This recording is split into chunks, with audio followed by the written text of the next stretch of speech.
শুভ সকাল বন্ধুরা, দৃষ্টিশূল ব্লগ চ্যানেলটিতে তোমাদেরকে অনেক অনেক স্বাগত। তো আজকে সকালটা আমি শুরু করছি ব্রাশ মাজা দিয়েই। এখন বাজে প্রায় 9:30। আজকে ঘুম থেকে উঠতে অনেকটাই বেলা হয়ে গেছে, তো আমি এখন এই 9:30টার সময় ব্রাশ করছি। সারাটা দিন আমি কি কি কাজকর্ম করি তোমরা দেখতে থাকো।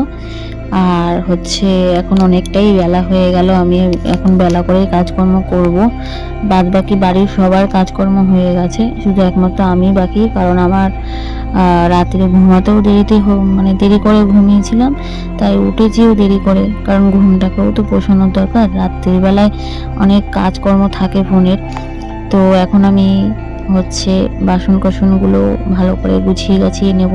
তো এঁটো বাসনগুলো রাতে যেগুলো খাওয়া হয়েছিল, তো আমি এখন পরিষ্কার করে নিয়ে ভালো করে জায়গাটা মুছে নিচ্ছি। আর কি বলতো, রান্না যেখানে করা হয় সেখানটা একটু মোছা টেপা না করে আমি রান্না করি না, গ্যাসটা একটু মুছে নিই। তো রাত্রিবেলা গ্যাসটা মুছে রেখেছিলাম বলে আমি সকালে গ্যাসটা মুছলাম না। গ্যাসটা পরিষ্কারই আছে। আর নিচটা আমি ভালো করে মুছে নিয়ে এবার এঁটো বাসন কী কী আছে সেগুলো আমি এক এক করে বের করে নিচ্ছি। আর কালকে রাত্রির ভাত ছিল, সেই ভাতটাকে আমি এখন থালায় বেড়ে নিয়ে আমি এখন মাজা ঘষা করতে যাব। তো আমি এখন বাসনটা মাজতে চলে যাচ্ছি, অনেকটাই বেলা হয়ে গেল। বাসনগুলো এখন ঝটপট করে এক এক করে মেজে নিচ্ছি। প্রচণ্ড রোদ পড়েছে, তোমরা দেখতেই পাচ্ছ। এত প্রচণ্ড গরম। তোমাদের ওখানে কীরকম গরম পড়ছে কমেন্ট করে জানিও কিন্তু। আমাদের এখানে প্রায় 44 ডিগ্রি 45 ডিগ্রি এরকম গরম। তো এই রোদের গরমে আমি এখন বসে বাসন মাজছি। এমনিতেই কালো হয়ে যাচ্ছি রোদে। তাও আর কি করব বলো, উঠতে উঠতেই বেলা হয়ে যায়। রাত্রির বেলায় অনেক রাত করে শোয়া হয়, আর ফোনের অনেক কাজ থাকে, সেইগুলো করতে করতে অনেকটাই রাত হয়ে যায়। আর ঘুমাতেও এর জন্য অনেকটা রাত হয়ে যায়। সেই কারণে এখন আমার ঘুম থেকে ওঠাও আমার দেরি হয়ে যায়। আমিও উঠি দেরিতে, আমার ছেলেও ওঠে, আর তোমাদের দাদাও ওঠে। তো আমি এখন বাসনগুলো এখন এক এক করে ধুয়ে নিচ্ছি। আর কি বলতো, রোদের মধ্যে না বাসনগুলো রেখে দিয়েছি, মেজে ঘষে রাখছি, সঙ্গে সঙ্গে শুকিয়ে যাচ্ছে। এবার ডলতে কি বলবো, শুকিয়ে লেগে যাচ্ছে বাসনপত্র, ওর মধ্যে সার্ফগুলো উঠতে চাইছে না। তো ভালো করে আমি আগে ধুয়ে নিয়েছি ডলে, তারপরে ধুয়ে নিচ্ছি এক এক করে। তো অনেক কটাই বাসন বেরিয়েছিল কালকে রাত্রির বেলায়। আমার বাসন খুব একটা বেরোয় না, তো আমরা 3 জন মানুষ, আমাদের অত বাসন হয় না। এক সময় হয়ে যায়, এটা ওটা বাড়াতে হয়ে যায়। তো আর রোদে বসে বাসন মাজতে পারছি না, প্রচণ্ড কষ্ট হচ্ছে আমার। তবুও কি করা যাবে বলো, ঘরের সংসারের কাজ তো করতেই হবে। তো এখন আমার বাসনটা মাজা হয়ে গেছে, আর আমি রান্না করব বলে আমার জলটাও আমি নিয়ে নিয়েছি বালতিতে করে। আর এখন যাচ্ছি ঘরে, বাসনটা মেজে নেওয়া হয়ে গেল, এখন ঘরে চলে যাচ্ছি। আর আমি এখন যাচ্ছি এক ধরনের পাতা তুলতে, আর সেই পাতাটা প্রচণ্ড গন্ধ হয়। তো পাতাটা খুবই উপকারী। তা আজকে রান্না করার মতন কিছুই ছিল না, বুঝলে। তো তার জন্য ভাবছি কিছু আশেপাশে কিছু পাতা পুতা তুলে একটা কিছু বাটা বা যা হোক কিছু করে খাই। আজকে সত্যি বাজার টাজার তোমাদের দাদা করেনি, তোমাদের দাদা বলে গেছে যা ইচ্ছা হয় তাই রাঁধো। তা ভাবলাম কাঁঠাল পাতা রাঁধবো, না আম পাতা রাঁধবো, না পেয়ারা পাতা রাঁধবো।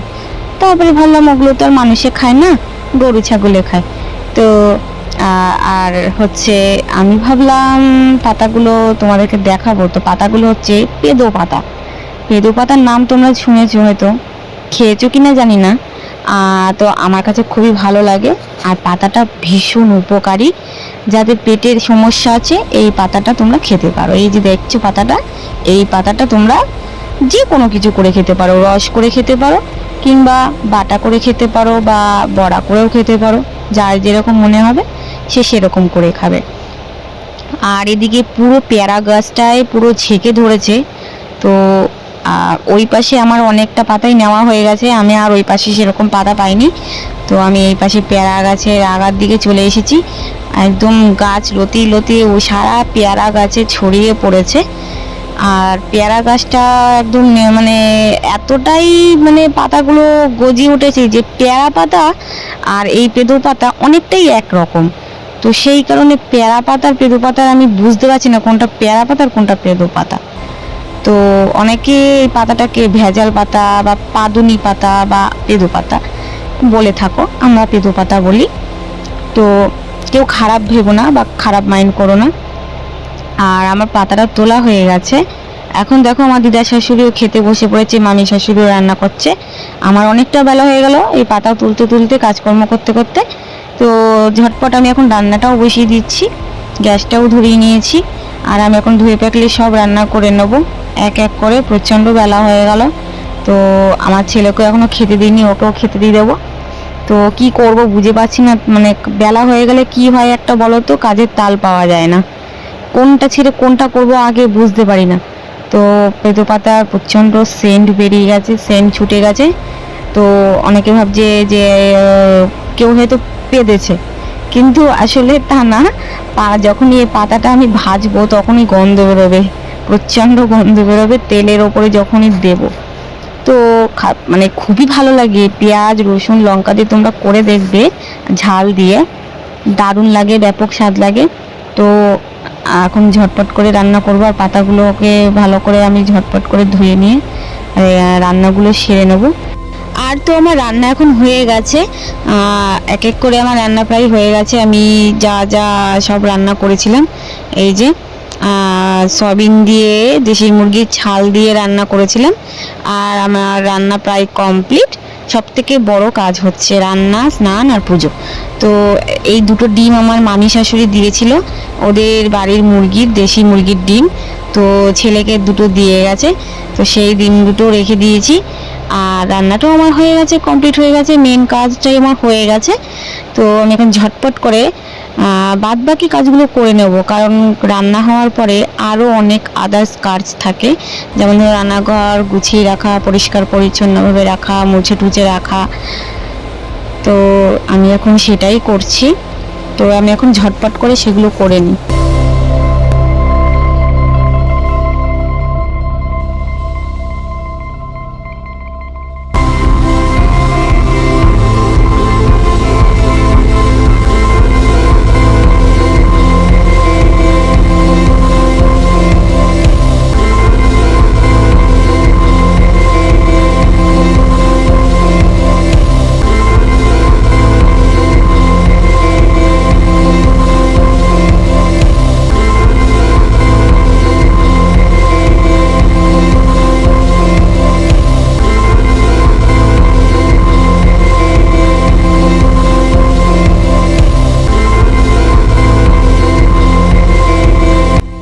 তো এখন আমার স্নান দান হয়ে গেছে, আর আমি এখন মাথাটাও আঁচড়ে নিয়েছি, প্রচণ্ড চুল উঠছে।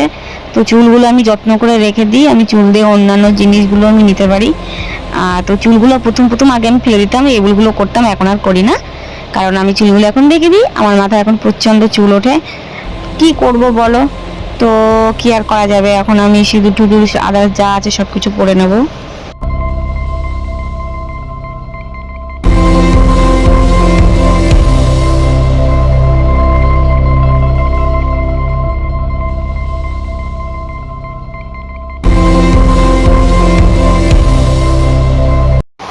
তো বন্ধুরা, আমার তো সব কিছু হলো, এখন আমি কানের দুটো পরে নিচ্ছি, সুচ কানের আমার খুব ভালো লাগে, পরে নিয়েছি। তো আমি এখন পুরোটাই রেডি, আমার ছেলেরও স্নান হয়ে গেছে, ওকেও গুছিয়ে গেছি দিয়ে দিয়েছি। আর পুরো দিনটা শেষে বন্ধুরা দেখো আমার এতটাই খারাপ লাগছে, তোমাদের কিরকম লাগছে জানি না। বিড়ালটাকে মাছ দিয়ে ভাত দিয়ে দিয়েছি, তো ওর অবস্থাটা খুবই খারাপ। দেখো পা দুটো মাজা থেকে কে যেন ভেঙে দিয়েছে, কোনো গাড়িতে চাপা দিয়েছে না কি করেছে ঠিক বুঝতে পারছি না। ও ঠিক খুঁড়িয়ে খুঁড়িয়ে হাঁটছে, ওকে দেখে খুব খারাপ লাগছে। ছোট্ট একটা বিড়াল জানো তো, খুবই ছোট। তো পুরো দিনটা তো ভালোভাবেই কাটলো, কিন্তু লাস্টে বিড়ালটাকে দেখে আমার মনটা এত খারাপ হয়ে গেল। দেখো রাস্তার পরে কিরকম ভাবে শুয়ে আছে, বসে আছে, ও এইখান থেকে নড়ছে না, ওকে খেতে দেওয়া হয়েছে।